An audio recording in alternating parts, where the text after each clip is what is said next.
yastati'un.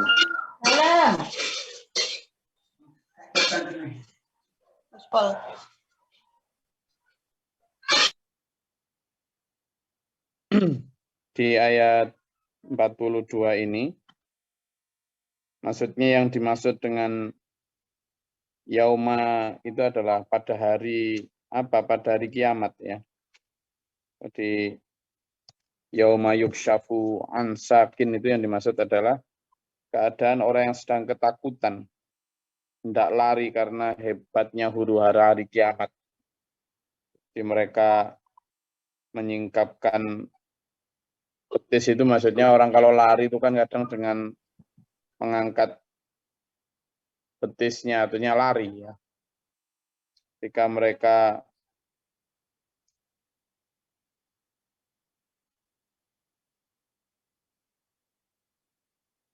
diperintahkan waktu itu, coba sekarang kamu sujud, jangankan sujud ya, persendian mereka itu sudah gemetar semua ya. Dahsyatnya hari kiamat itu banyak digambarkan di juz 30 tentang kengerian kiamat, mulai dari surat Al-Qari'ah, surat Al-Qiyamah, surat Al-Zalzalah. Nanti sama lihat sendirilah betapa ketika gunung-gunung diterbangkan, manusia seperti belalang yang dicabuti sayapnya, ketika bahkan orang yang hamil baru 2-3 bulan pun rontok saking dahsyatnya kejadian kiamat. Ayat ini juga menggambarkan hal yang sama, yauma yukshafu an saqin. Pada saat seperti itu ketika yud'auna ila sujud, diperintahkan untuk taat, diperintahkan untuk sujud, tidak mampu lah. Fala yastati'un, tidak mungkin mampu. Karena dahsyatnya kejadian hari kiamat. Nah, khasyi'atan absaruhum tarhaquhum dhillah. Karena pandangan mereka tertunduk ke bawah, diliputi kehinaan. Mereka tahu itu sudah, oh benar-benar ada ternyata kiamat itu. Sesuatu yang dulu sangat aku remehkan, ketika diajak berdiskusi, ngobrol, berpikir tentang kiamat, tidak mau manusia. Dirasa mengganggu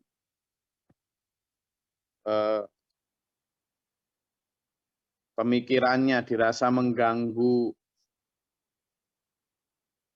agendanya. Nah, pada saat seperti itulah manusia baru kerasa itu betapa ternyata apa yang dulu dia hindari pembahasan itu ternyata benar. Tapi saat itu mereka sudah, orang kalau sudah tahu ya, maling yang ketangkep itu loh. Maling yang ketangkep. Jadi kalau sudah ketangkep gitu kan, segarang apapun si maling itu, tahu ya, segarang biasanya kan maling itu kalau, atau begal-begal itu loh. Kalau mereka belum ketangkep gitu kan sok keras. Tapi begitu sudah ketangkep, kayak ayam sayur dah. Menunduk, terus masang wajah melas. Ampun Pak, ampun Pak, ampun Pak, gitu kan. Disuruh menunjukkan kegarangannya, enggak bisa dah. Manusia ketika nanti kiamat datang, ketika sudah mulai menghadapi tanggung jawab amalnya masing-masing, sementara mereka tahu mereka banyak dosa, mereka tahu ketika di dunia kurang berbakti kepada Allah, baru kemudian itu pikirannya udah, aduh gimana ini begitu, ya. Waqad kanu yud'auna ila sujud, dulu ketika mereka di dunia wahum salimun, mereka sedang sehat, mereka sedang kuat, diperintah untuk sujud, untuk sholat, tidak mau, enggan. banyak alasan. Yang inilah, yang itu, karena kesibukan dan lain sebagainya. Waktu itu begitu. Dulu, waqad kanu yud'auna ila sujud wa hum salimun. Sungguh mereka itu dulu sudah pernah diperintah untuk sujud. Sujud dalam arti apa? Makna pertama, sholat. Ya, sujud dalam arti makna pertama, sholat. Tapi makna dari terkandung dari sujud itu adalah dulu ketika di dunia diperintah taat. Tapi tidak mau mereka. Padahal mereka sehat, mereka kuat, mereka mampu, mereka bisa, mereka punya. Ya, termasuk disuruh bersedekah, disuruh berdakwah, disuruh tarbiyah belajar, ngaji, tidak mau. Padahal mereka sehat. Jadi gini loh dulur. Nih. Yuk bangun. Gini loh dulur. Kita ini diperintah taat, diperintah taubat. Itu hanya sekarang ini tok loh ya. Jadi sampean diperintah taat itu cuma sekarang tok. Ya sebentar berapa tahun ini loh tok. Zaman diperintah untuk menahan hawa nafsu. Ya cuma sekarang ini tok. Nanti ndak sudah. Ayo tah, dipikir lagi. Diperintah untuk menahan diri, wanahan nafsa anil hawa. Ya cuma sekarang ini tok. Sekarang gini loh. Saya itu kadang memposisikan diri saya itu kayak sampean ketika bujuk-bujuk anak biar mau belajar puasa itu.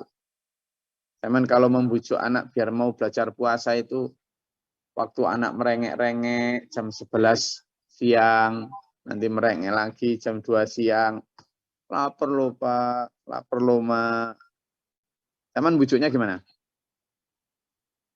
Gimana ayo? Coba. Cuman kalau bujuk anak-anak gimana coba? Bukan bujuk sih, bukan nggak nipu. Cuman menenangkan anak-anak sampean gimana ketika mereka harus puasa itu. Gimana?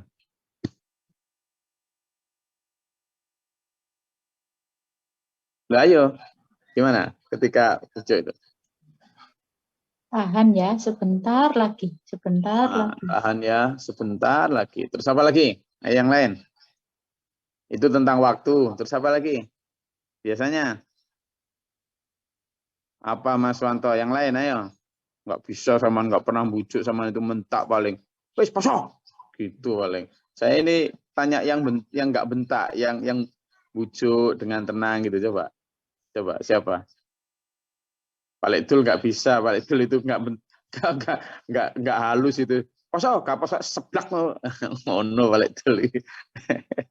Ayo, yang biasa pinter cara halus memberikan pemahaman gitu. Sabar, Nduk. Apa Mas Suryono? Sabar, Nduk. Sebentar sekedap malih. Ya, itu kan sudah diberitahukan tadi. Sabar sebentar lagi tentang waktu. Ya, terus apa lagi? Anak saya itu kan suka main sepeda. Saya ajak ini bersepedaan ke sawah, jadi nggak terasa tiba-tiba. Sambil nyekur terus minum-minum dikit gitu. Enggak, ya main-main. Oh, tak kira kebiasaan sampean kecil dulu ditularkan gitu, enggak ya? Boten.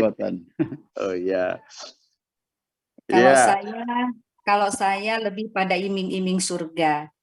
Jadi katanya pengen masuk surga. Bubuk aja yuk, nggak usah mokel, saya gitu. Iya, iming-iming surga itu ketinggian untuk anak-anak yang masih umur 4, 5 tahun gitu. Iming-iming yang real tentang duniawi untuk agar mereka bertahan menahan lapar. Gak apa-apa sih, iming-iming surga enggak apa-apa. Cuma belikan es krim, Mbak, Gus. sekarang yang lebih ini apa Mbak Tri? Biasanya kalau saya itu puasa ya sampai sore, nanti sore kita ibu belikan es krim gitu biasanya. Oke. Iming-iming es krim, oke. Terus Kalau apa lagi? Mbak Suti? Kalau saya gini Gus, saya imingi kalau puasa sampai tutup 1 bulan saya kasih hadiah gitu. Kadang dikasih uang atau apa gitu biar semangat gitu. Oke.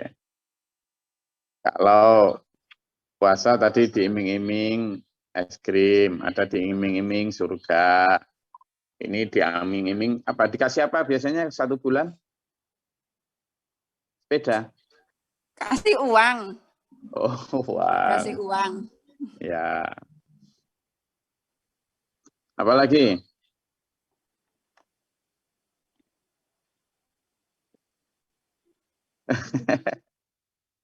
Ayo mau apa? Kalau ibunya Mbak Ciza itu simple. Nanti kalau full 1 bulan diajak pulang ke Turi ya. Wah, pulang ke Turi itu buat dia sudah hadiah merdeka itu. Itu lebih indah daripada surga itu. Nanti setelah puasa wajib, kemudian diiming-iming lagi. Sehari aja ya, buka hari rayanya, nanti kita puasa lagi. Aduh, mbok ya nggak usah gitu kan, menahan diri. Loh, nanti dapat hadiah. Hadiah apa? Coba kamu minta apa? Ke time zone ya. Oke. Nah, tapi nanti pas ke time zone nggak puasa. Nah, itu di satu sisi. Reward atau pemberian hadiah. Ada enggak dengan yang misalnya sedikit memberikan peringatan atau ancaman biar mereka tahan? Ada? Oh, jangan malu, pengalamannya aja. Ayo, siapa? Belum pernah. Belum pernah. Belum pernah. Berarti orang tua yang lembut ini. Lembut belum tentu baik. Ayo. Jadi ketika saya kadang-kadang ya dulu ya, kami para penyeru ini berusaha untuk membuat sampean sabar, berpuasa di dunia ini, untuk berpuasa, menahan diri, menahan nafsu, ya, untuk tidak kepencut terhadap gemerlap-gemerlap itu. Kadang yang saya pakai sama dengan sampean tuh. Apa? Sebentar ya. Sebentar kok. Menahan diri sebentar kok. Ya cuma ketika sama di dunia ini loh. Bentar lagi ya, bentar lagi. Tapi berat nanti enak, nanti tak kasih, nanti bebas kok, bener. Disuruh sholat itu ya cuma sekarang ini. Ini tadi. Qad kanu yud'auna ila sujudi wa musalimin. Sama itu disuruh sholat jamaah ke masjid itu cuma pas sehat loh ya. Pas sehat tok. Nanti kalau sama pas sakit itu udah nggak harus ke masjid, sama bisa sholat di rumah kok. Mau sakit? Lah iya. Kalau pas sehat kan begitu. Sama juga dikatakan begitu. Sama disuruh bersedekah, mengirimkan sangu. Ya ketika sampean punya. Itu aja. Ketika nggak punya, ya nggak dipaksa sedekah, nggak punya kok. Kan gitu. Jadi hanya ketika punya. Itu pun ketika sampean sekarang hidup. Nanti kalau sudah mati, nggak disuruh apa-apa. Ya nggak disuruh sholat, ya nggak disuruh puasa, ya nggak disuruh ngaji, nggak disuruh apa-apa wes. Bebas, puas, nikmat, bahagia. Ya jadi sampean disuruh taat, berlapar-lapar, berdahaga, menahan nafsu ya cuma sekarang ini, sebentar ini loh. Lama enggak. Paling umur zaman berapa sih? 80 tahun. Nah, kalau sampean sekarang sudah 60, berarti tinggal berapa? 20. Kalau 80 tahun sekarang udah repot nyari orang 80 tahun. Kan? Harapan hidup manusia di Indonesia ini UHH-nya paling 60-70 tahun. Kan? Semakin banyak penyakit, apalagi stres. Waduh. Nah, jadi kita diperintah untuk taat, diperintah taubat, diperintah untuk menghindari gemerlap dunia yang maksiat. Ini ya cuma sebentar ini tuh loh. Gitu loh. Hanya sabar ya. Sabar ya. Saya ini sedang bujuk anak-anak saya. Sabar ya. Ya. Nanti tak belikan es krim ya. Nanti di surga dikasih rumah arduhas samawati wal ard. Tanah sampean nanti luas ya. Sekarang main sampean kan paling 1-2 hektar toh. Sawit sampean paling segitu. Baru lari sebentar udah sampai. Nanti kalau di akhirat sampean main-main kejar-kejaran sepuasnya dah. Itu dikasih planet 1 sampean. Nah, iming-iming semacam ini itu tidak selalu mempan. Kenapa? Karena belum kelihatan. Karena mereka melihatnya dengan mata, bukan mata hati. Mereka melihatnya dengan lahirnya pandangan, bukan dengan iman. Nah, maka sampean diajak itu. Ayo. Biar apa? Biar ketika yuda'auna ilal sujud, ketika diajak untuk sujud, taat, itu bayangan sampean itu dengan iman. Sehingga kepencut terhadap iming-iming surga, takut terhadap ancaman neraka. Itu hanya dengan iman ya. Gitu. Makanya ini untuk menghindari ayat yang ke selanjutnya itu. Yang fadarni, kata Allah. Fadarni wa ma yukadzibu bihadzal hadis sanastadrijuhum min haitsu la ya'lamun. Maka biarkanlah aku dengan orang yang mendustakan terhadap Al-Quran ini, kelak kami akan hukum mereka pelan-pelan dari arah yang mereka tidak tahu. Baik di dunia maupun di akhirat. Jadi siksa di akhirat itu sambil disiksa pelan-pelan, sambil dihinakan, sambil dikata-katain. Gitu. Fadhuqu ma kuntum taknizun. Hadza ma kanaztum li anfusikum. Ini harta yang dulu kamu kumpul-kumpulkan, yang tidak kamu zakati, yang tidak kamu sedekahkan. Ini sekarang dipanaskan, lalu disetrikakan di dahi, punggung, maupun leher mereka. Sambil dikatakan gitu. Ini, rasakan siksa yang dulu kamu dustakan. Dan seterusnya. Nah, ini menjadi warning untuk kita ya. Wa umli lahum inna kaiti matin. Dan kami memberi tangguh kepada mereka, sungguh siasat rencanaku sangat kuat.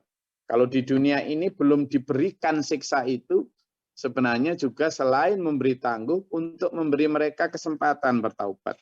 Tapi tidak semua orang mengambil kesempatan itu. Nah ini sampean dan saya, ayo kita ambil kesempatan itu. Wahum salimun kan, ketika mumpung kita sehat, kita mumpung sempat, ketika kita kuat. Ya, nah ini ayo kita manfaatkan. Makanya ada dawuh Nabi, jagalah 5 sebelum 5. Jagalah 5 sebelum datangnya 5. Pertama, jagalah sehat sebelum datangnya sakit. Jaga ini maksudnya isi dengan hal yang bermanfaat. Ya, isi dengan hal yang bermanfaat. Jagalah 5. Sehat, manfaatkan itu untuk hal-hal yang bermanfaat. Sebelum sakit, nanti kalau sakit tidak bisa jamaah, tidak bisa ini, tidak bisa itu.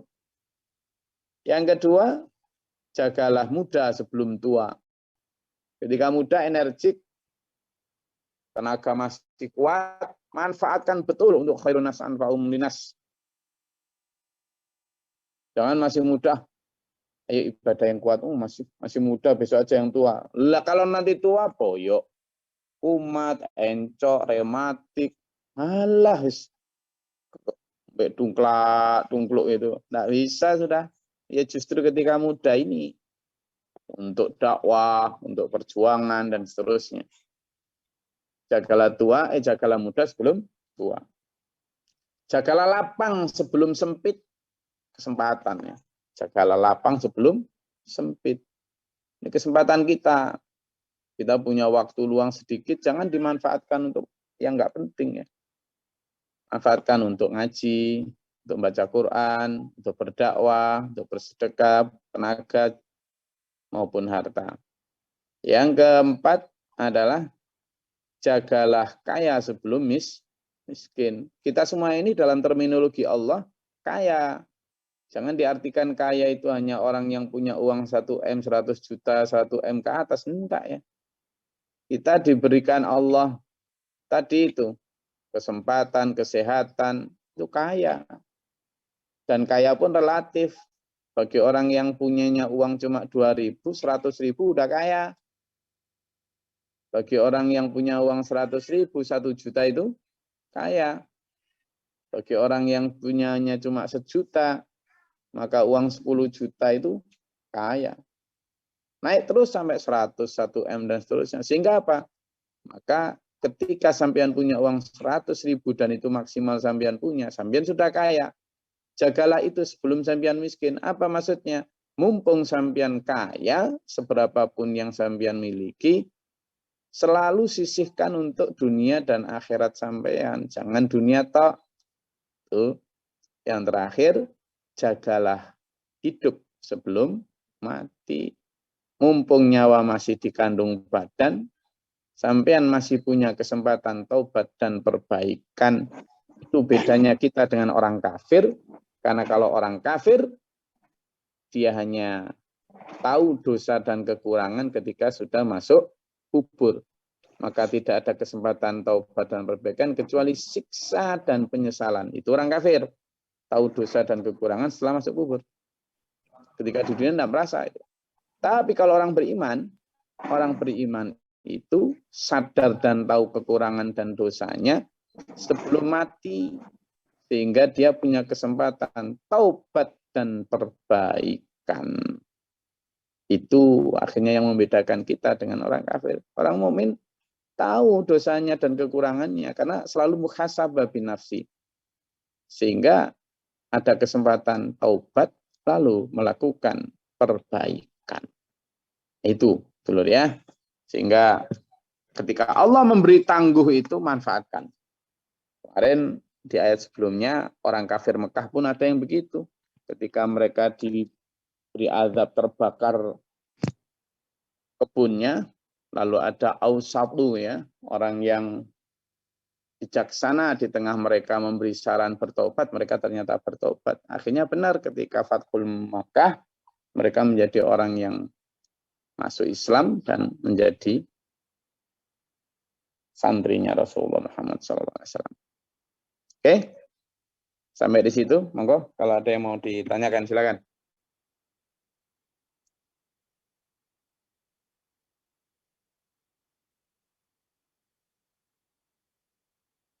Silakan.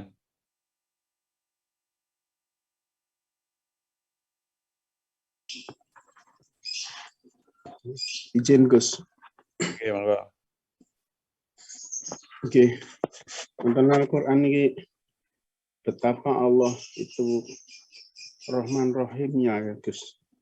Menjelaskan tentang apa yang akan terjadi besok di hari kiamat. Kemudian berkali-kali dalam Al-Quran ini diingatkan kita ini. Betapa dolimnya kita, Gus, betapa bodoh dan dolimnya kita. Diingatkan berkali-kali, kita masih ndablek. Begitu sejajar saya melihat Gus-Gus itu, betapa sabarnya Gus-Gus itu sampai tidak mementingkan dirinya sendiri, hanya mementingkan umat, kasih sayangnya umat. Tapi kita ini masih ndablek, Gus, masih betapa ndableknya kita. Gimana Gus? Saya mohon untuk pencerahan. Saya selalu merasa begitu, merasa betapa bodohnya, betapa padahal berkali-kali diperlihatkan yang nyata kasih Allah, cinta kasih Allah atau Rahman Rahim Allah yang diberikan kepada yang orang yang dipilihnya. Ngapunten Gus. Ngapunten. Jadi tadi sebelum saya mulai ngaji tadi itu saya rasan-rasan sama para TPU di depan saya ini. Saya bilang gini, nanti ketika sampean ada di cabang atau membina umat, membina kelompok, membina masyarakat, mendampingi mereka tidak saja tentang kehidupan dunia mereka, tetapi juga tentang keimanan mereka. Itu mampu nggak sampean kira-kira konsisten dan istiqomah? Misalnya ngajar ngaji tiap pagi, sampean harus melawan segala macam letih, mengusir segala macam kantuk, dan menghilangkan segala macam galau, karena sampean harus menjadi tumpuan untuk menafsirkan Al-Quran. Sampean harus selalu dalam keadaan cerah dan penuh semangat, karena sampean dijadikan sandaran orang untuk mencari motivasi. Sampean juga harus selalu dalam keadaan kuat beribadah, karena sampean menyampaikan orang untuk kuat beribadah. Kalau sampean sendiri tidak kuat beribadah, itu berarti kabura maqtan indallah. Sampean harus selalu menjaga sikap, aura, wajah untuk selalu tampak cerah dan semangat serta termotivasi untuk memastikan bahwa seluruh jamaah sampean juga begitu. Sampean tidak boleh sedih, sampean tidak boleh mengeluh, sampean juga tidak boleh. Kenapa? Karena sampean juga tidak boleh curhat. Kenapa? Sampean tempatnya curhat lah. Kalau sampean curhat, siapa yang nampung gitu kan? Sehingga sampean harus selalu strong, tidak boleh sakit, sampean harus selalu sehat. Sampean harus selalu melek, tidak boleh ngantuk. Kondisinya begitu. Dan sampean tidak boleh berharap apapun. Jangankan bayaran dalam bentuk uang. Sanjungan saja tidak boleh sampean itu. Kenapa? Karena sampean menyampaikan hal yang pahit. Sampean didengarkan aja udah harus mau. Harus senang, harus bersyukur. Jadi tidak ada sudah. Kenapa? Karena yang saya sampaikan itu anti mainstream. Sesuatu yang tidak disukai orang. Tidak sama dengan materi penceramah-penceramah di luar sana. Sampean harus selalu siap ditinggalkan. Sampean harus selalu siap disingkirkan atau tidak diperhatikan, diabaikan. Ini posisi Gus-Gus itu begitu. Dan sampean harus selalu siap kemanapun. Kenapa? Karena umat yang membutuhkan dimanapun. Dan sampean tetap harus siap mandiri untuk urusan-urusan duniawi sampean. Karena sampean tidak boleh menggantungkan apapun kepada siapapun kecuali Allah. Jadi dalam posisi seperti itu, terima kasih sampean sudah mendoakan para Gus itu ya. Karena beliau-beliau ini misalnya ya, satu di antaranya harus rela meminggirkan ambisi duniawi mereka, misalnya para Gus inilah kemampuan mereka untuk nyari, kalau mau jabatan, kedudukan, kekayaan, kemewahan dunia tersaji di luar sana, tidak saja menunggu tapi melambai. Mereka melambai ke kita. Oh iya, saya selama di Bali aja tawaran untuk mimpin proyek puluhan juta dolar. Dan itu saya rasa Gus-Gus yang lain juga begitu. Dan memang begitulah tantangannya. Ketika dihadapkan pada pilihan untuk dampingi sampean tiap pagi gini, atau juga dampingi anak-anak santri semua, Gus-Gus kalau di Mabes sana ya ngajar diktat, ngajar itu kan di pesantren yang sama sekali memang tidak dipungut biaya, ya, tidak dapat apa-apa juga secara duniawi. Karena apa? Insya Allah para Gus itu melanjutkan langkah dan napak tilasnya Bapak Guru Muhammad Abdullah Mukhtar dalam rangka melanjutkan ajaran Rasulullah Muhammad SAW dan para Rasul terdahulu. Sementara para Rasul terdahulu kan selalu itu menyatakan dalam kitab suci, La as'alukum min ajrin. Aku tidak minta upah kepadamu itu. In ajriya illa ala Allah illa ala rabbil alamin. Karena upahku itu hanyalah dari Allah, dari pencipta alam semesta. Gitu. Makanya kalau sampean dan saya ya bagaimana cara satu-satunya balasan sampean yang menyenangkan hati kami itu hanyalah ketaatan sampean kepada Allah. Bukan ke kami. Satu-satunya balasan yang kami membuat kami itu sumringah, seolah terbalaskan, padahal juga enggak balas kami itu adalah sampean menjadi semakin taat kepada Allah dan mengamalkan apa yang kita selama ini diskusikan itu. Itu aja. Jadi ketika sampean makin cinta Allah, makin tidak tergoda duniawi, ketika sampean makin rukun, dan tidak lagi banyak sombong, ya pertengkaran ada tetapi bisa diselesaikan dengan islah, sampean makin mampu memanfaatkan kehidupan dunia ini untuk perjuangan dakwah. Amin. Itu hal-hal yang itulah upah kami. Padahal sebenarnya itu kan bukan untuk kami, tetapi untuk sampean sendiri. Sehingga apa Pak Yono? Ya konsep tadi itu, bagaimana kita sudah, I'm done with this world. Jadi saya sudah selesai dengan urusan semua ini, sudah selesai. Makanya kalau bukan kok kemudian sok suci ya, tetapi kami tetap banyak dosa yang tiap hari. Justru kami banyak dan lama berdoa itu bukan karena apa, tapi ya karena kami merasa banyak dosa. Kalau sampean doanya sedikit karena dosanya sudah sedikit kan. Jadi kalau dongonya sebentar karena imannya sudah tinggi, dosanya sudah sedikit lah. Kami ini yang kami kejar itu iman yang tinggi sehingga doanya lama. Karena dosa kami banyak, maka tobatnya juga lama. Lah yang doanya sebentar itu berarti tobat, berarti dosanya sedikit gitu, tak iya. Gitu.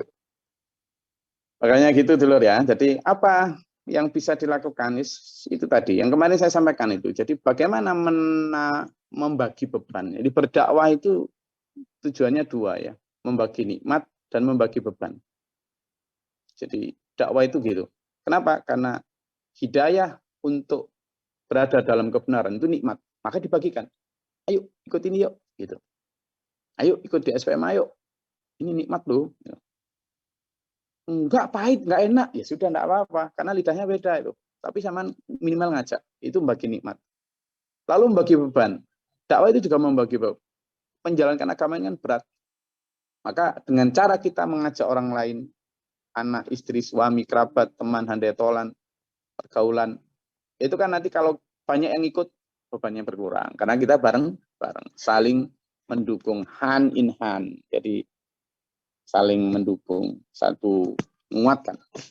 Ya, itu pentingnya jamaah.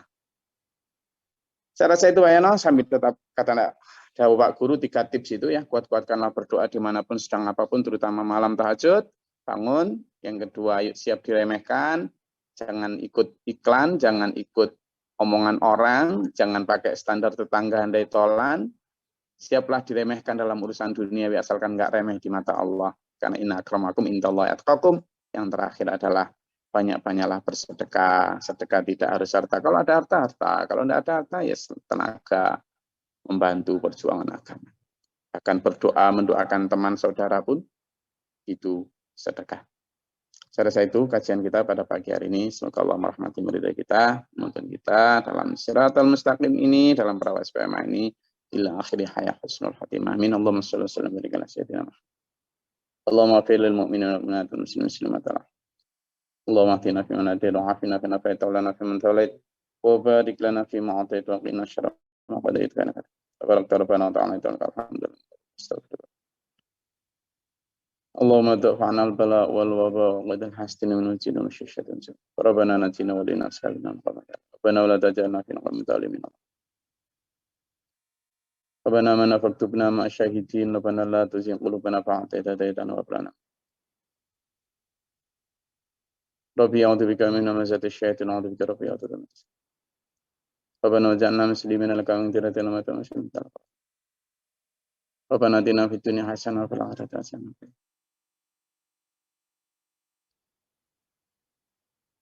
Subhana rabbika rabbil izzati amma yasifun wa salamun alal mursalin lillahi rabbil alamin. Assalamualaikum warahmatullahi wabarakatuh. Waalaikumsalam. Allahumma arhamna bil Qur'an. Allahumma imam